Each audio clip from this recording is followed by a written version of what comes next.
बिस्मिल्लाहिर्रहमानिर्रहीम। Dear student, अस्सलाम वालेकुम। कल हमने पढ़ लिया केमिकल इक्वेशन। केमिकल इक्वेशन किसे कहते हैं?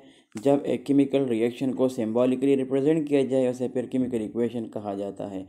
अब हमारा आज का टॉपिक है balance chemical equation. Balance chemical equation. Balance chemical equation किसे कहते हैं? तो इसका डिफिनीशन है a chemical equation in which number of atom on reactant side और equal to number of atom on product side is called balance chemical equation. यानी वो equation जिसमें रिएक्टेंट और प्रोडक्ट्स दोनों साइड पर एटम्स की तादाद बराबर हो, बैलेंस केमिकल इक्वेशन कहलाता है। बैलेंस केमिकल इक्वेशन कौन सा इक्वेशन होगा? ये वो इक्वेशन होगा जिसमें रिएक्टेंट और प्रोडक्ट दोनों साइड पर एटम की तादाद बराबर हो। तो वो इक्वेशन जिसमें रिएक्टेंट और प्रोडक्ट दोनों साइड्स पर एटम्स की तादाद बराबर हो, बैलेंस केमिकल इक्वेशन कहलाता है। फॉर एग्ज़ाम्पल, ये रिएक्शन है, इक्वेशन है 2H2 plus O2 eight form 2H2O। इस इक्वेशन में दोनों साइड पर एटम की तादाद बराबर है, तो ये एक बैलेंस इक्वेशन है। एग्जांपल में देख ले, दो एलिमेंट है इसमें, हाइड्रोजन और ऑक्सीजन। इस एग्जांपल में दो एटम्स, दो एलिमेंट्स है, हाइड्रोजन और ऑक्सीजन। रिएक्टेंट में 4 हाइड्रोजन है। यहाँ पे रिएक्टेंट में 4 हाइड्रोजन है, दो ये और ये दो, तो 2 × 2 ये 4 हाइड्रोजन हो गए। और प्रोडक्ट में 4 हाइड्रोजन है, यहाँ रिएक्टेंट में भी 4 हाइड्रोजन है। और 2 ऑक्सीजन है। यहाँ पे रिएक्टेंट में 2 ऑक्सीजन है और यहाँ पर ये O है, इसके साथ ये 2 है, तो ये इन दोनों के साथ है। तो इस एग्जांपल में रिएक्टेंट के साइड पे 4 हाइड्रोजन और 2 ऑक्सीजन है, प्रोडक्ट के साइड पे भी 4 हाइड्रोजन और 2 ऑक्सीजन है। यानी इस इक्वेशन के रिएक्टेंट और प्रोडक्ट में एटम्स की तादाद बराबर है, इसलिए ये इक्वेशन बैलेंस केमिकल इक्वेशन है। ये दोनों इक्वेशन बैलेंस केमिकल इक्वेशन है। अब एक इक्वेशन को किस तरह बैलेंस किया जाएगा? हम एक इक्वेशन को किस तरह बैलेंस करेंगे? तो इसके लिए ये मंजिल स्टेप है, इस पर एक इक्वेशन को बैलेंस किया जाएगा। इसमें number first, right the correct symbol and formula of reactant and product. पहला स्टेप क्या होगा? Right correct symbol for and formula for reactant and product. Reactant और प्रोडक्ट के लिए सही सिंबल या फार्मूला लिख के, अगर एलिमेंट हो तो इसका फॉर सिंबल लिख के, कंपाउंड हो तो इसका फार्मूला लिख के। तो सबसे पहला काम क्या होगा? आपने सही रिएक्टेंट और प्रोडक्ट के सही सिंबल और फार्मूले लिखने हैं। Number second, count the number of atom of each element on both side. दोनों साइड पर जो एटम्स है उसकी तादाद को काउंट कर ले। दूसरे स्टेप में आपने एटम के तादाद को काउंट करना है। If the number of atoms are different on both side, अगर दोनों साइड पे एटम की तादाद मुख्तलिफ हो, फिर क्या करना है? Write the required number as a coefficient of symbol और फार्मूला। तो जो एलिमेंट आया हो या कंपाउंड आया हो, जो सिंबल हो या फार्मूला हो, तो जो रिक्वायर्ड नंबर है वो आपने उस सिंबल और फार्मूले के कोफिशिएंट में लिखना है। अगर दोनों साइड पे एटम की तादाद मुख्तलिफ हो, तो जो रिक्वायर्ड नंबर होता है जिस पे वो इक्वेशन बैलेंस होता है, जिस पे वो एलिमेंट या वो कंपाउंड बैलेंस होता है, तो वही नंबर आपने उस एलिमेंट के सिंबल या उस फार्मूले के कोफिशिएंट में लिखना है। Number fourth, work with one element at a time. अगर आप एक इक्वेशन बैलेंस करते हैं तो आपने एक ही वक्त में एक एलिमेंट पे काम करना है।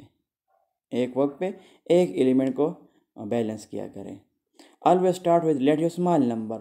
हमेशा छोटे नंबर से स्टार्ट लिया करें। सपोज अगर इक्वेशन है, एक साइड पे एटम की तादाद कम है, दूसरी साइड पे ज़्यादा है, तो जिस साइड पे एटम की तादाद कम है तो वहाँ आपने कोफिशिएंट में कौन सा नंबर लिखना है? सबसे पहले आपने वो नंबर लिखना है जो सबसे छोटा हो।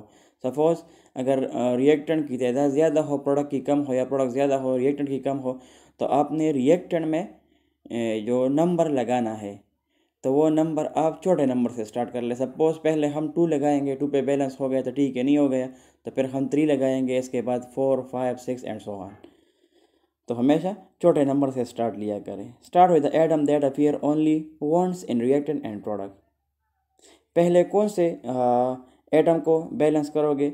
तो वो एटम आप पहले बैलेंस करोगे जो रिएक्टेंट और प्रोडक्ट में एक ही मरतबा आया है, जो that appear once in reactant and product start with that atom first.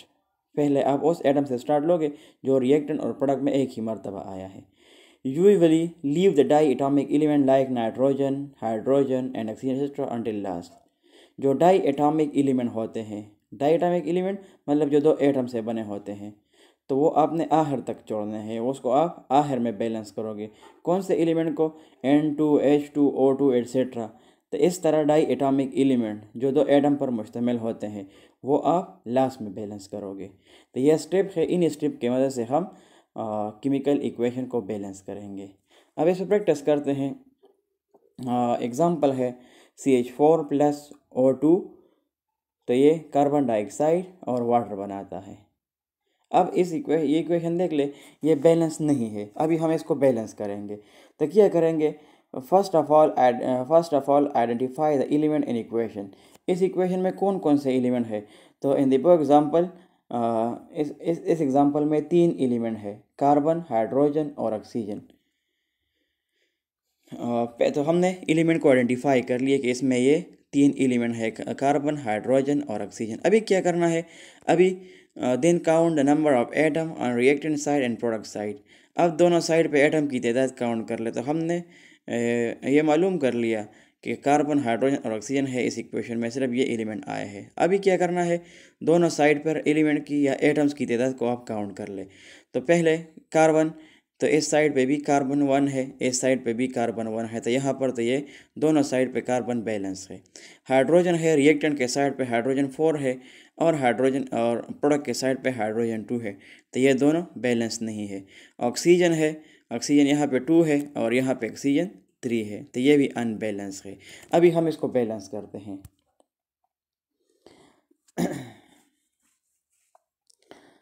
इस एग्जांपल में देख ले, यहाँ पे हाइड्रोजन 4 है, यहाँ पे हाइड्रोजन 2 है। अभी हमने क्या करना है? इस कंपैरिजन से ये क्लियर हो गया, जो पहले हमने एलिमेंट काउंट कर लिया, तो इस कंपैरिजन से हम क्लियर हो गया कि लेफ़्ट साइड पर हाइड्रोजन 4 है और राइट साइड पे हाइड्रोजन 2 है। तो अभी हमने क्या करना है? अब यहाँ पर हम H2O के कोफिशिएंट में 2 लगाएंगे, तो दोनों साइड पे हाइड्रोजन बैलेंस हो जाएंगे। तो यहाँ पे हमने क्या कर लिया? वाटर के कोएफिशिएंट में हमने 2 लगा दिया। अब यहाँ पे हमने 2 लगा दिया, तो ये यहाँ दोनों साइड पे हाइड्रोजन बैलेंस हो गए। अब यहाँ पर भी 4 हाइड्रोजन है और यहाँ पर भी 4 हाइड्रोजन है, तो यहाँ हमने वाटर के कोएफिशिएंट में 2 लगा दिया, तो यहाँ ये इक्वेशन क्या हो गया? ये बैलेंस हो गया। अब जब एक एलिमेंट को तो हमने बैलेंस कर लिया, हाइड्रोजन को, अब ऑक्सीजन भी अनबैलेंस है। अब आप फिर दोनों साइड पर एटम्स काउंट कर ले। तो लेफ़्ट साइड में ऑक्सीजन 2 है और राइट साइड में ऑक्सीजन 4 है। अभी आप देख ले, यहाँ पे ऑक्सीजन 2 है और यहाँ पे ऑक्सीजन 2 ये है और 2 ऑक्सीजन ये है, तो राइट साइड पे 4 ऑक्सीजन है और यहाँ पे 2 ऑक्सीजन है। अभी हम क्या करेंगे? तो यहाँ पर लेफ़्ट साइड में हम ओ के कोएफिशिएंट में 2 लगाएंगे, तो यहाँ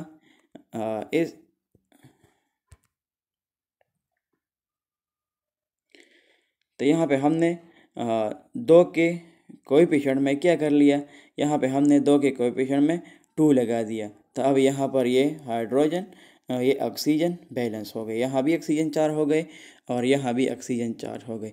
तो इस तरह ये सारा इक्वेशन जो अनबैलेंस था वो यहाँ पर बैलेंस हो गया। तो इस इक्वेशन को यहाँ पे क्या है? दोनों साइड पर एटम की तादाद अब बराबर है, कार्बन और हाइड्रोजन और ऑक्सीजन तीनों की तादाद दोनों साइड पर बराबर है, तो इस इक्वेशन को बैलेंस केमिकल इक्वेशन कहा जाता है। इसी तरह हम एक इक्वेशन को बैलेंस करेंगे।